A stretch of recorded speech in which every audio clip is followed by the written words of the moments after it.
Hi there, and a very good evening to you. I'm Patrick Falk in Hong Kong. You're watching ViuTV News. Coming up on tonight's show.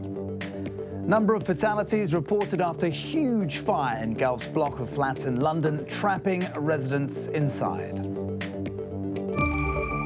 Hong Kong's top court rejects appeal bid by property tycoon billionaire Thomas Kwok.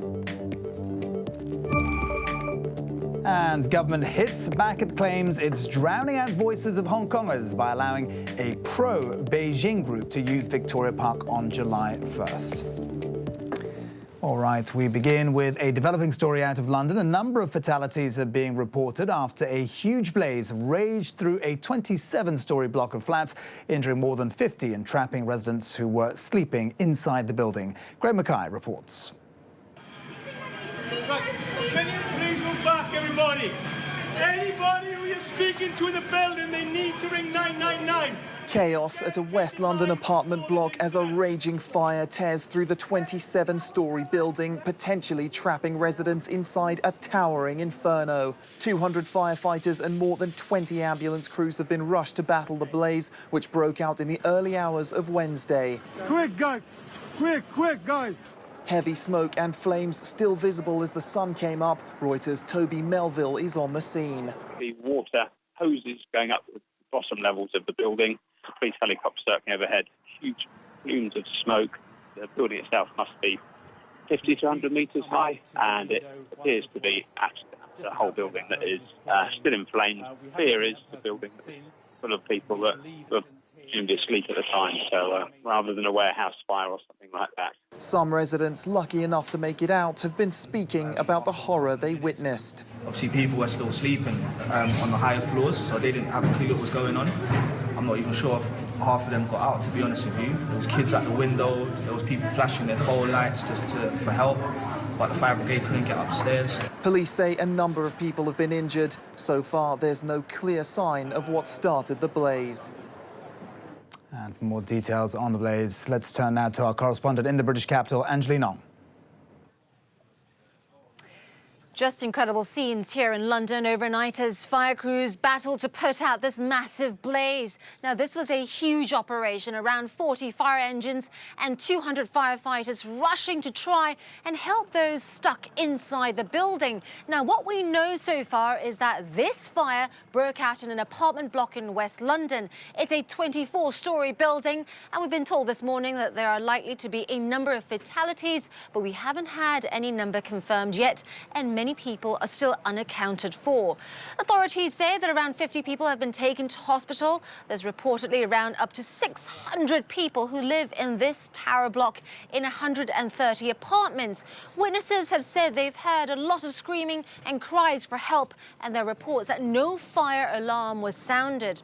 Now, because this happened in the middle of the night, many people were evacuated in their pajamas. Many would have been woken up by the commotion. Others have said the corridors were filled with smoke, and this morning there's still thick smoke billowing from the building. In fact, the London Fire Brigade Commissioner has said that in his 29 years in the force, he's never seen anything on this scale. The local council of Kensington and Chelsea, which owns the block, said its focus was on supporting the rescue and relief operation. It said the causes of the fire would be fully investigated. Angeline Ong there in London with details on the horrifying scenes there, and we'll have more on that story in our late show a little bit later on this evening. Turning to local news now, though, the Court of Final Appeal today closed the curtain on one of the most high-profile corruption cases in Hong Kong history. It upheld the graft conviction of former Salangay co-chairman Thomas Kwok and former Chief Secretary Raphael Hui. The pair was sent to jail for conspiracy to commit misconduct in public office. The court heard Kwok offered $8.5 million to the former chief secretary through two middlemen before Hui took office. In handing down judgment, the panel of 5 judges said Hui placed himself in gold fetters and his independence as the chief secretary was hopelessly compromised. The judges dismissed the appeals. Kwok, who was released on bail pending the appeal, was ordered to return to jail to see out his 5-year term. We respect the court's decision, and even if we do not understand or agree, we respect the court's decision. And even though there are some grievances, I don't think it matters anymore that that even though we think that the trial, that there was a lot of misdirection to the jury in the original trial that led to an unsafe verdict. The government has hit back at accusations it's drowning out the voices of Hong Kongers by allowing a pro-Beijing group to use Victoria Park to celebrate the city's 20th handover anniversary. This after the administration rejected the Civil Human Rights Front's application to use the park as the starting point of the annual July 1st rally. The venue was allocated to the Hong Kong Celebrations Association instead. In a Legislative Council meeting, Secretary for Home Affairs Lau Kong-wah said the Leisure and Cultural Services Department has a mechanism for approving these applications.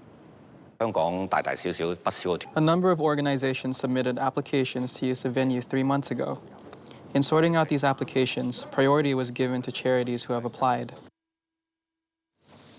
Meantime, the government's played down concerns over its definition of grassroots workers. This comes after the Labour chief announced yesterday companies must sign contracts with grassroots employees who earn less than $11,000 on overtime work.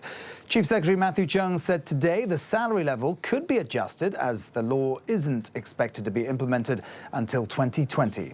Aside from the newly defined grassroots workers, the government also came under fire for failing to legislate standard working hours. The Labour and Welfare Chief denies favouring big business. We have to strike a balance here. We have to ensure while employees benefit, businesses will be able to afford the extra expenses and Hong Kong's economy won't be affected. All right, news elsewhere now, and in the next instalment of the Russia probe in the US, it was Attorney General Jeff Sessions' turn to be questioned. He'd announced what he called a detestable lie, the idea he colluded with Russians meddling in the 2016 election. Sessions also clashed with Democratic lawmakers over his refusal to detail his conversations with President Donald Trump. A senior member of Trump's cabinet, Sessions faced 2.5 hours of tense exchanges with the Democrats. Senator Wyden, I am not stonewalling. I am following the historic policies of the Department of Justice.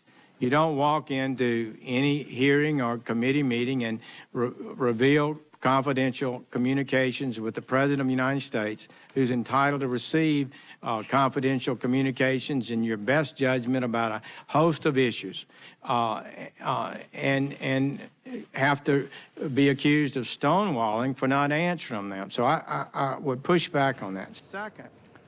All right, coming up next, the latest from the world of business with Joe Labby.